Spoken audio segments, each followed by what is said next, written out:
Hello, this is WD FM, the official Walt Disney Family Museum podcast. We're your hosts, Bri Bertolacini, Marketing Manager. and Chris Mullen, Marketing Coordinator at the Walt Disney Family Museum.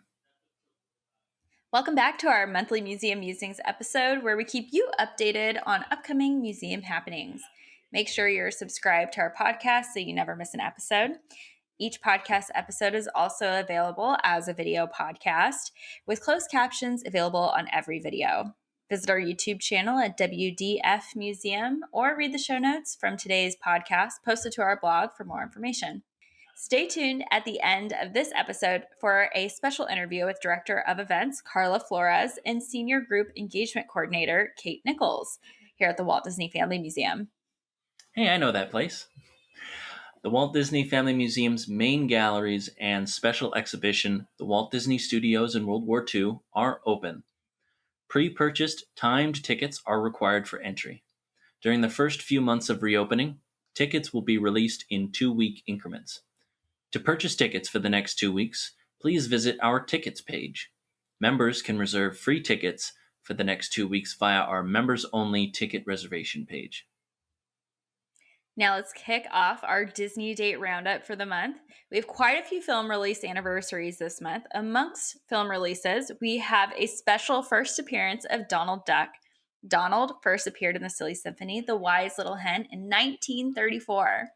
And Donald went on to be a leading character for films and shorts created for the United States World War II effort, and he continues to be an enduring favorite today. And you can see his work for the World War II effort in our exhibition, the Walt Disney Studios and World War II. He's kind of the mascot of that exhibition. June 20th is the 80th anniversary of the premiere of The Reluctant Dragon, and this special film took audiences on a tour of the newly built Disney Studios lot in Burbank. And it was a hybrid of live action and animated sequences. I personally really love that you get a tour of the studios, and I love when you visit the color department, and everything turns from a black and white film into color. It's wonderful. Yeah, there's just no time to shilly-shally around on that tour. That is for sure. And in the very end, you do get a wonderful cameo by Walt. So I love that. It's so cool that you get to see Walt Disney at that age because you never really get to see him at that age in pictures, in his video interviews that are still around. He's usually a lot older, but that's just such a nice little snapshot of early 40s Walt. Yeah, it's one thing we definitely take for granted today with television that, movie producers, film stars are pretty accessible, even in the 1940s and 50s, just by participating with late night television shows and different kind of opportunities on TV. And that's why we, really don't see a younger, more entrepreneurial Walt that we see in The Reluctant Dragon. So I highly recommend checking out this really special film. And on June 21st, it is the 60th anniversary of the original Parent Trap. So let's get together for that. I personally know all the words to the remake of The Parent Trap, so I will definitely be revisiting this gem where you don't get just one Haley Mills, but two Haley Mills. Well, June 22nd is the 66th anniversary of Lady and the Tramp. We got a lot of anniversaries this month for films. Walt bought the rights to the story of Lady and the Tramp in 1937 from Ward Green, head of King Features and a friend of his. And due to World War II, production of that film was halted and did not resume until 1952. Lady and the Tramp was the first animated feature film to use the widescreen CinemaScope process. Leave it to Walt to find a new camera process to use on one of his features. Moving to the parks, Tom Sawyer Island opened on June 16, 1956. Tom Sawyer Island is the only attraction that Walt designed himself. On June 18, 1962, the Swiss Family Treehouse opened at Disneyland 2 years after the film's debut. Walt took the Mills family, including Sir John Mills, who starred as the father from Swiss Family Robinson, the film, his wife Mary, and of course his daughter Haley Mills, who was another Disney legend. Fun fact, the entirely man-made tree supporting the Swiss Family Treehouse in Disneyland has an official name, Disneyodendron semperflorens grandis, which translates to large, ever-blooming Disney tree. 300,000 plastic leaves had to be attached by hand. While the Swiss Family Treehouse has been rethemed to Tarzan's Treehouse at Disneyland, you can still see the attraction in Magic Kingdom theme park at Walt Disney World Resort. That tree is known as a Disneyodendron Xmas, translated to out of the ordinary Disney tree. Bri, I bet you're really glad that you didn't have to read those really long Latin names. I'm definitely very glad I did not have to read those, and you did perfect. First take for that. One take, Chris. Yeah. I love these that they decided to give these trees a Latin name. And this tree is so incredible, completely man made. And it is so amazing to be able to revisit that, the Swiss Family Treehouse in Magic Kingdom. Now, we also want to highlight Disney legend Richard Sherman. It is going to be his 93rd birthday this month. Richard and his brother Robert Sherman were the songwriters behind some of Disney's most popular and enduring music, including their work on Mary Poppins. As you may know, Feed the Birds became one of Walt's all-time favorite songs. They contributed to films such as The Parent Trap, The Jungle Book, Bedknobs and Broomsticks, and the entire Winnie the Pooh series. Some of the catchiest songs heard in Disneyland were attributed to the Sherman brothers, like Tiki Tiki Tiki Room and It's a Small World, that we just can't get out of our heads, I know. And in 2015, Richard was awarded the inaugural Diane Disney Miller Lifetime Achievement Award by the one and only the Walt Disney Family Museum. So that was an incredible award and an incredible celebration. Well, and of course, Richard and his brother Robert, both Disney legends, and not the only legendary brothers in Disney history. Of course, on June 24th, we celebrate Walt's older brother, Roy O. Disney's birthday. Walt was one of 5 Disney children, but always had an especially close relationship with his nearest older brother, Roy Oliver. When Roy enlisted in the Navy, Walt was inspired to follow in his brother's footsteps, but was too young to officially enlist in the U.S. military. Roy would later become Walt's business partner, co-founding their company with him. Walt said of his brother in 1956, quote, "Roy had faith in me. I think that Roy had done a lot of things against his better judgment because he felt that I wanted to do it. Most of our arguments and disagreements, I think, have been because Roy has felt that he had to protect me." I love the relationship between Walt and Roy, and we have a great series on our blog. We'll post it in the show notes and links to some articles that celebrate the different aspects of Roy's career, helping to build the Disney empire and at the Walt Disney Studios, and really how he just supported his brother and his creative endeavors, and really was the perfect person to make his brother's dreams a reality. And that is one heck of a brother. Yeah, and a visionary of his own, seeing Walt Disney World Resort open to the public after his brother Walt had passed away. And we wanted to highlight this month, June 20th is Father's Day, don't forget. And we want to highlight Walt as a father.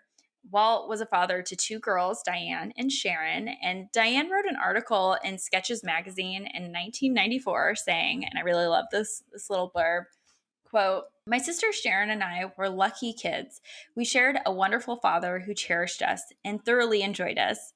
Home and family were very important to Dad. It was a tradition he honored, and his work certainly reflects it. Dad had a great curiosity about life and was a keen observer and a good listener. He was interested in what Sharon and I liked to do, what we read, what made us laugh.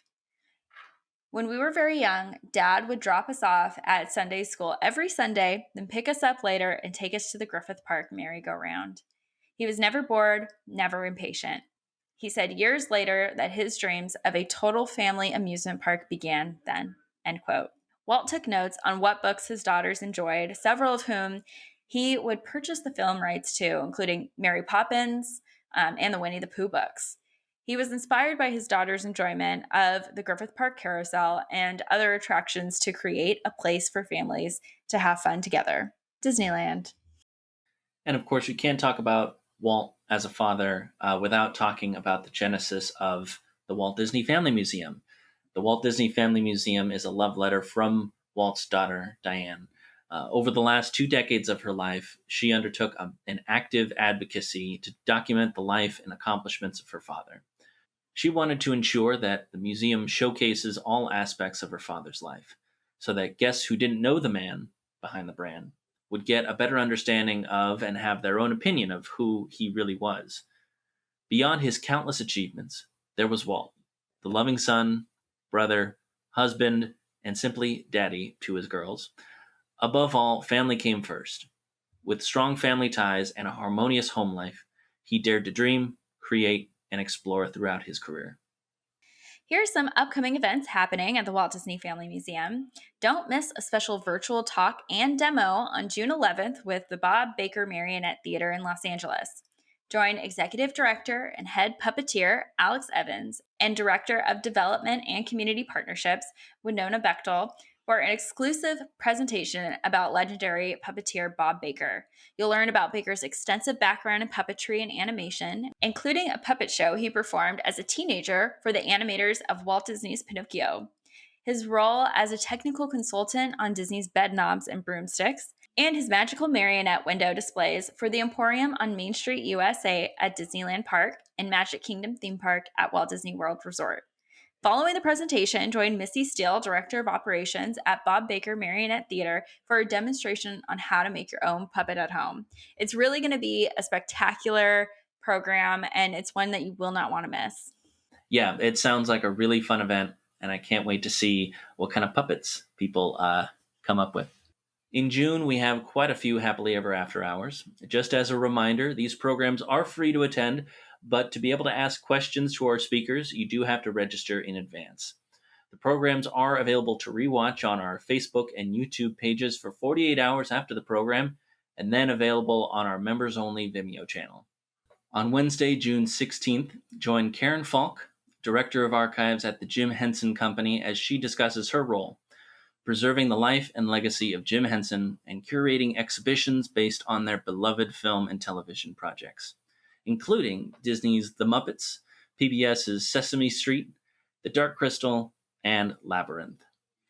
On Friday, June 18th, join Kate McMurray, daughter of beloved Disney legend and actor Fred McMurray, for a special Father's Day edition of Happily Ever After Hours, as she discusses her father's close friendship with Walt Disney, her childhood memories of Walt, and her experience growing up with a father who played the quintessential American dad in many prominent acting roles.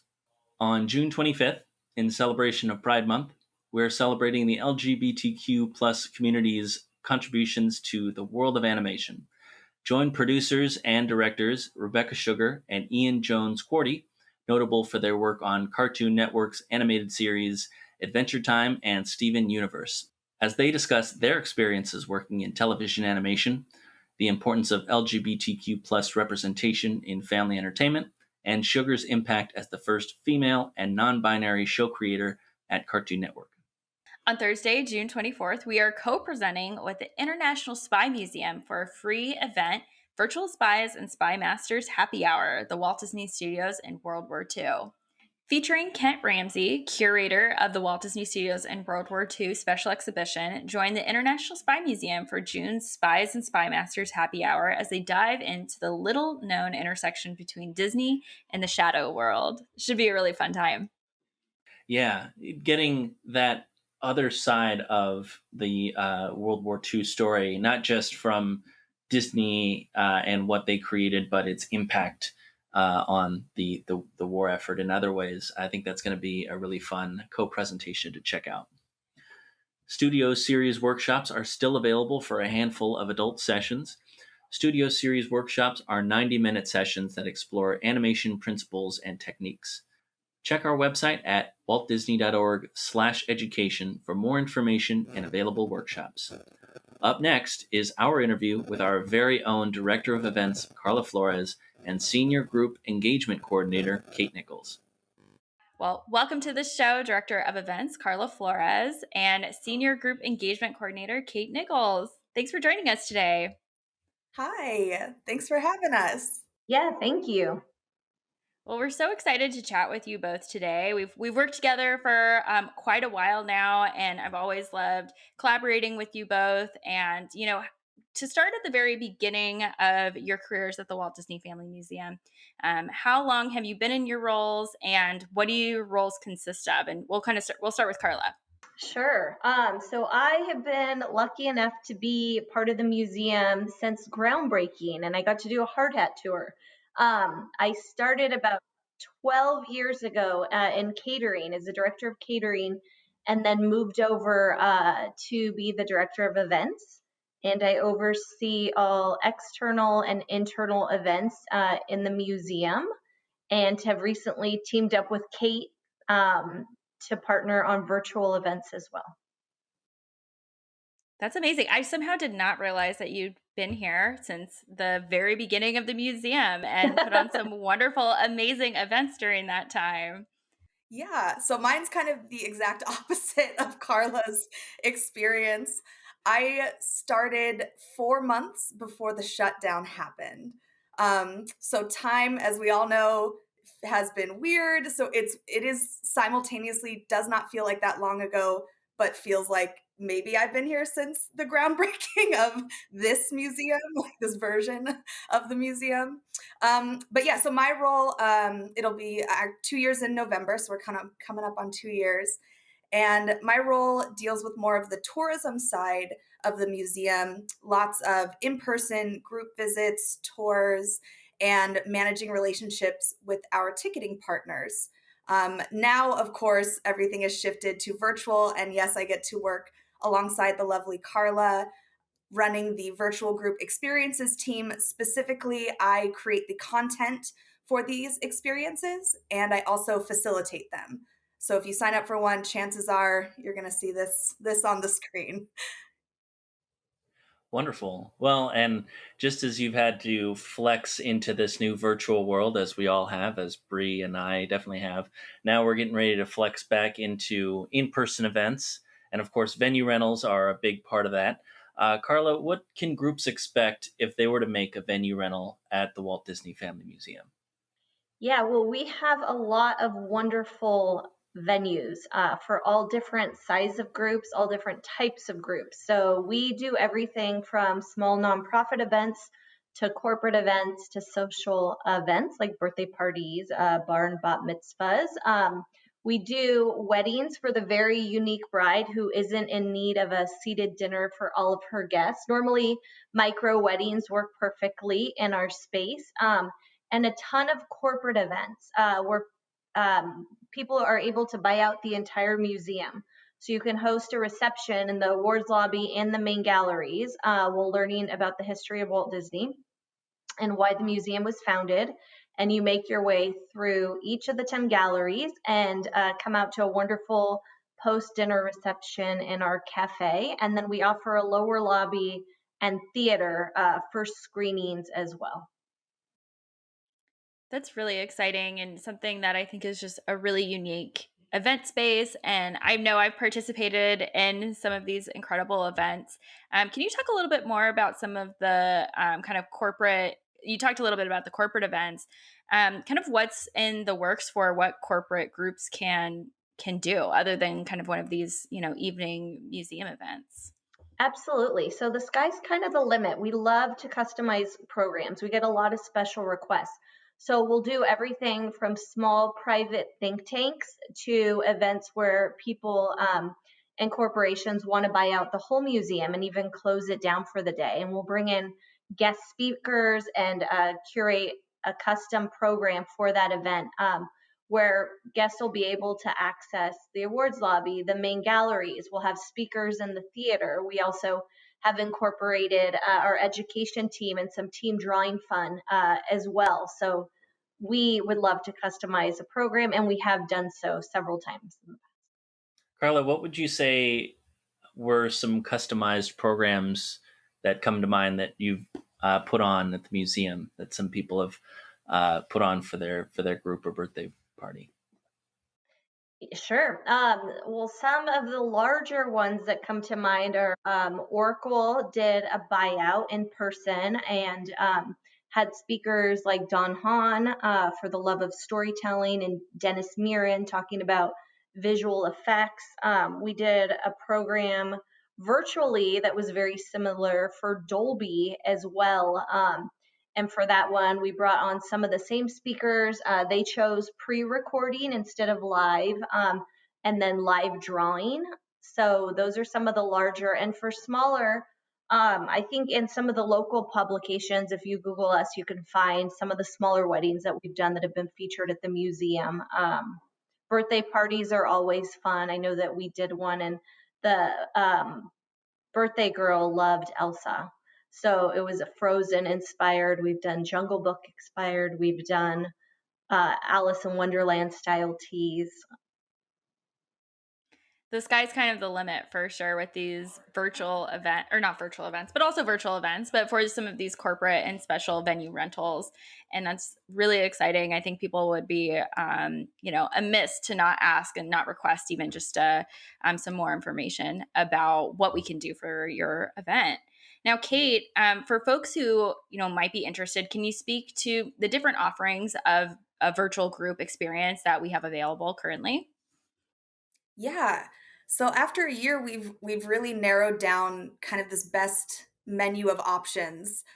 Right when we started shutdown, we were really trying lots of stuff, which was great. Like Carla said, we could get creative and kind of experiment in this new realm, and we can also tailor and customize some of these experiences as well. So the offerings that we have right now are first the live virtual tour. That is going to be a curated virtual tour through high-res imagery of our museum. You're going to get the story of Walt's life start to finish as if you were in our museum. And honestly, some of the pictures that we have on that live virtual tour, I think give you maybe a little more detail. You get a little more sense of that artifact than maybe if you were in person. It's behind some glass sometimes. So there's really good and bad about both in person and virtual. You get something special with each. So that's really good for just an introduction to the museum. We also have an option for that tour to gamify it. So you can invite more interactive elements, or if this is like a family-friendly kind of crowd to get the kids involved, that's a great option, just to have a lot of fun and be silly together. We also have the virtual escape room. I think we're going to talk a little bit more about that, so I'll leave the mystery there, right? And we have a team drawing fun activity. Again, a silver lining of this virtual world we live in. One of our very talented studio staff will give you a live private drawing lesson. This is almost like unheard of in our museum. Normally you have to go through kind of their special classes. But this is just such an amazing opportunity. And you even get a choice of topic that you want to draw within.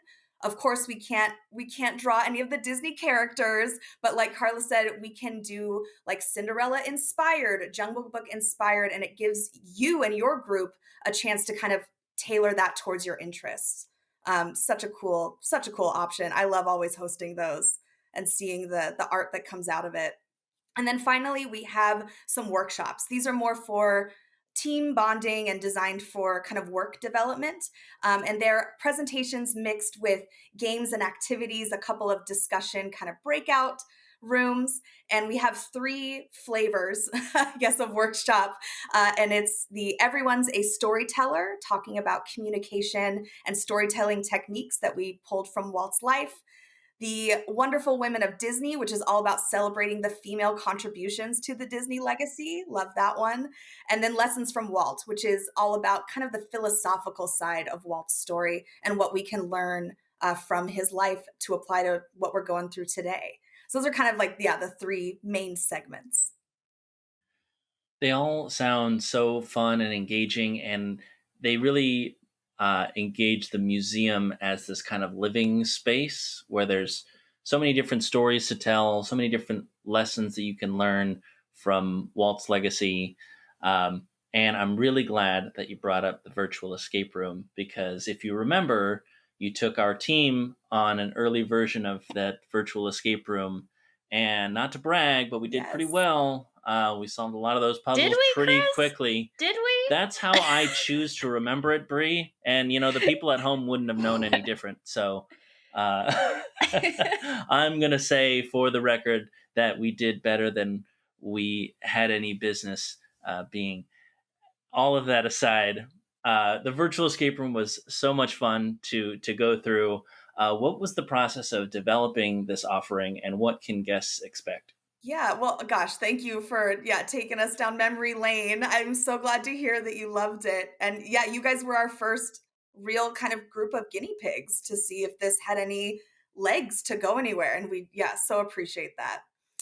So to how the virtual escape room started, it was the first virtual offering we started working on, and it literally came from my personal life. A lot of us were doing video calls with our friends and family, trying to stay in touch early on in shutdown.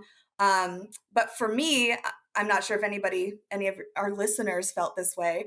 Um, Getting on these calls was almost like more depressing than not being on the calls, because after you'd say like, how are you doing, and everybody's terrible, and no one knows what to talk about because nothing's happening. It would just not feel good, not really feel like I even connected with the people I was talking to. So I started thinking, okay, we need to have like an activity or a focus to get people kind of out of reality, literally wanting to escape reality. And so I thought about an escape room. So then that was the easy step, to think of the escape room. Then there was a long journey of first coming up with the artifacts that I would want to use as puzzles. So these are going to be photographs of artifacts that either worked well with puzzles or is something like our museum's kind of proud of, or an artifact we like to that's more popular maybe. So I did kind of a mix of those, and then just tried to make puzzles that incorporated these. And that took a lot of practice. That's where we had your team involved of, do these make sense? Making the puzzles was definitely the hardest step, because you want to make them challenging but not impossible. And finding that balance is very difficult. Hats off to game designers everywhere. It is very tough. So we just did a lot of iterations. We moved it from kind of a Dropbox hodgepodge process to like a streamlined website, where all of the gameplay happens on a website. That took a little bit of work. And then taking it one step further from not just the escape room, but creating other activities around it, other interactive elements, so that people could really feel like they got some value from this room in connecting with their friends and family. Yeah, it's so much fun, and I really love the website. It really does work with, your group by putting in the password, and if you get it wrong, it's wah wah tears. And also, I will say it's kind of perfect, a great escape room for any level of Disney fan. And I will say, Chris, that is one reason why we did not do very well. I mean, we did all right. We made it out You did in the great. amount of time. But we are such Disney nerds, and we were going through all of the levels, like, oh, this is the most, nerdy fact ever, trying to work that into this game. And it actually was such a really well worked game that any fan, any level could figure out, word scrambles. What are some just word scramble techniques? Using those different techniques, and like clue finding. For us, everything was like, is it red because Mickey's shorts are red? I don't know. It was just too much thought gone into it on our end, because we're just total nerds. So I love that aspect, that anybody can participate and, make it out of this escape room, no matter if you know that, Walt Disney was born in 1901. Right. Yes, you don't need to be a Disney expert to escape. I've had lots of different kind of levels of Disney fans being able to participate. And yeah, I think you're right. A lot of people who are very passionate about Disney, they come in thinking that they're gonna, I got this, and we stump them every time, and it's great. Because yeah, we want them to work through the puzzle of the escape room. Like, yes, it's a Walt Disney Museum escape room, but it's still an escape room at the core of it. And then maybe you do get to learn a couple things about our museum along the way. But yeah, the main idea is just to have fun with your friends. So that kind of ties into, when the museum closed in March 2020, what were some of the biggest challenges you both faced, and kind of lessons learned in adapting our events to a virtual space? It seems like a long journey. Yeah. I think it definitely was. It was something obviously that we have never experienced in the past, something we weren't prepared to experience at the beginning. But essentially all the live events were canceled, but people still needed some sort of an outlet. And I think that the more that people were separated, the more that teams missed having some sort of connection. And so Kate and I got together, and we just, she dreamed up these amazing virtual events, and I knew that they would work perfectly for not only her groups, but for all my clients who were no longer able to come and facilitate these programs in person.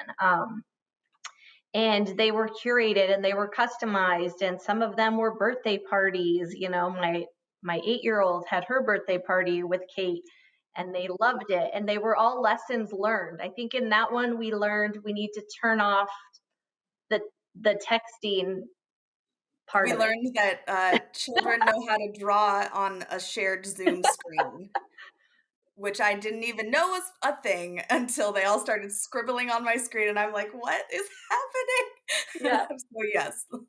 It was all learned by doing. So I think that it just for private events had a lot to do with people just still wanting to have some sort of a connection, and it shifted. And even for some of our virtual programs, we brought in the food and beverage element. We have this amazing bartender who did these really fun cocktails for a Valentine program that Kate facilitated, and it was just fun having people together again and still being able to provide the food and the drinks. And in this case, we are teaching them how to build these signature cocktails. So,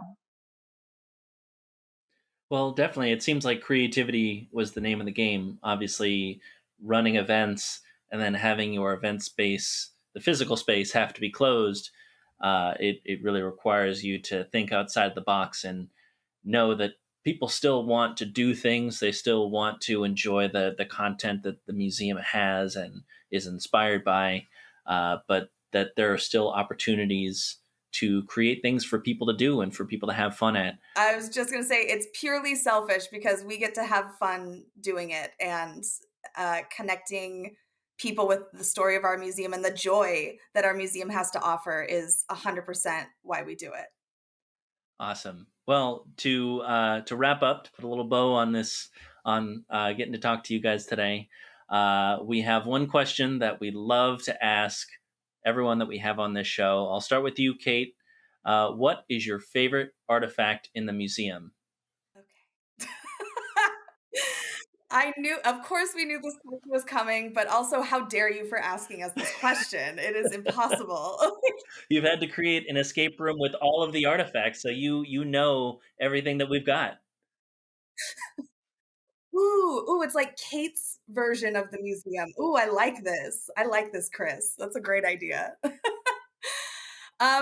It is really hard, especially because I talk about a lot of these objects, to pick a favorite. So I decided I'm going to do the artifact I've done a 180 on since my time at the museum. Like, I've come around to, I guess. So it's about halfway through the museum. If anybody out there is in the museum right now listening to this podcast, it's in the museum, in Gallery 5, in the far corner as you're kind of turning towards Gallery 6 and 7. And in my opinion, it does not get the attention that it deserves. I am talking about the Schultheiss notebook. That's a good Yes. pick. It's I like a that great one. one. It's a great one. I don't know. Do you want me? Do your listeners know what it's? Go What ahead it and talk is? a little bit about it. Oh, Sell it, pitch it. it's amazing. Oh, I'm selling it. Don't tell me twice. Yes. So the Schultheiss notebook is a collection of charts and graphs and notes and photos and diagrams and all sorts of things from a member of the Disney Studios in the 1930s, Herman Schultheiss. So Schultheiss notebook. He was part of the special effects team for, gosh, I don't even think it was very long. Bri or Chris, do you know how many years? Maybe. It was only a couple years, and his main project was Fantasia. And I'll see if you know the fun fact about his life at the end, but I think I do. I think because it's my favorite thing about it. Yes. Yeah, so he really only worked on a few films when he was at Disney Studios, but he kept notes like he was like the chief archivist of the archives. They are spectacular. So of course I like it because I'm nostalgic and I love to know the behind the scenes element of it. It also reminds me of like a bullet journal kind of, and I'm really into bullet journaling, washi tape and stuff. But I think like Bri was teasing, the most insane part about this artifact is that it was lost. It's got this Indiana Jones story lore behind it because Herman Schultheis pieced out to the Guatemalan jungle and never came back.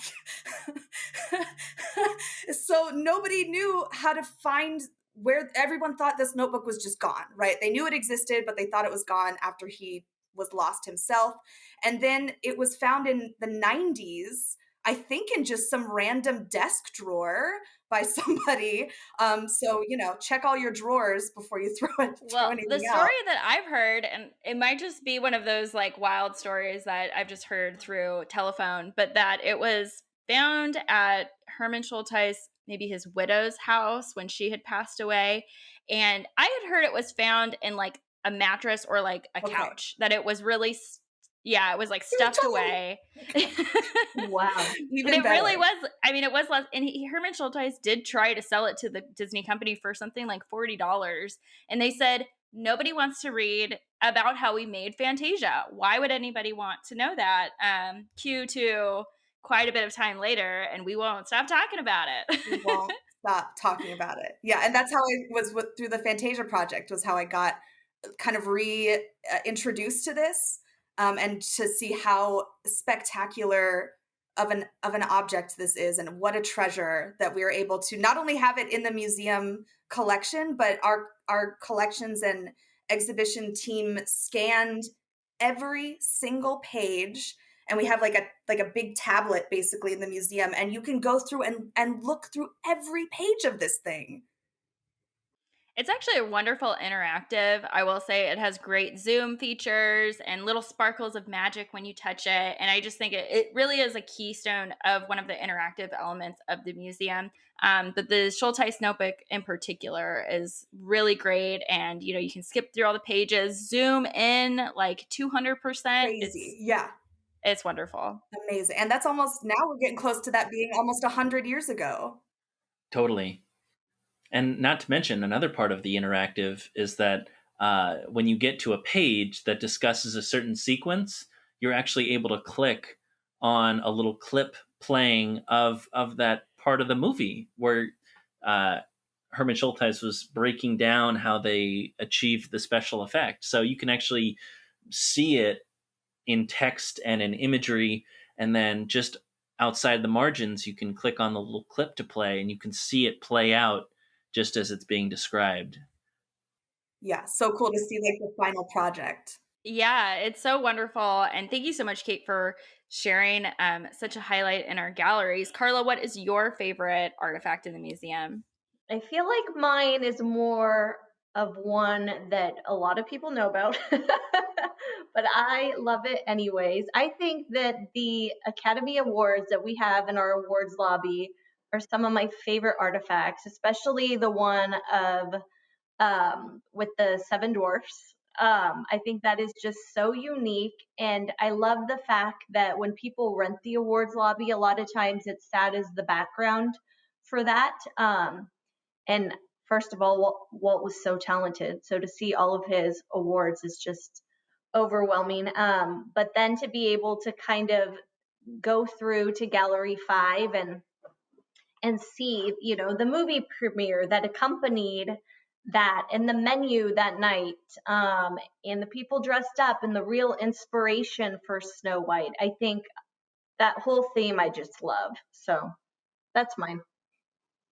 I love that too, and that's the first time one of our employees that we've had on the show has brought that one up. So it is such a gem, and it is like the only, I think, one of two customized Oscars that exists. So it's just such a gem. And the fact that we have the largest collection of Academy Awards outside of Hollywood is pretty incredible. Agreed. Well, we would like to thank you both for coming on to our show today. This has been very eventful. Eventful? Eventful? Get it? Oh, yeah. I love it. Thank you. Thank you. So best of luck with our reopening, with doing more of your virtual events and doing more of our in-person events. And definitely come back on the show sometime and tell us more about what you guys are cooking up. Thank you so much for having us, and we hope to plan something for all of you out there very soon. Thanks for tuning in to WD-FM, the official Walt Disney Family Museum podcast. Subscribe wherever you get your podcasts.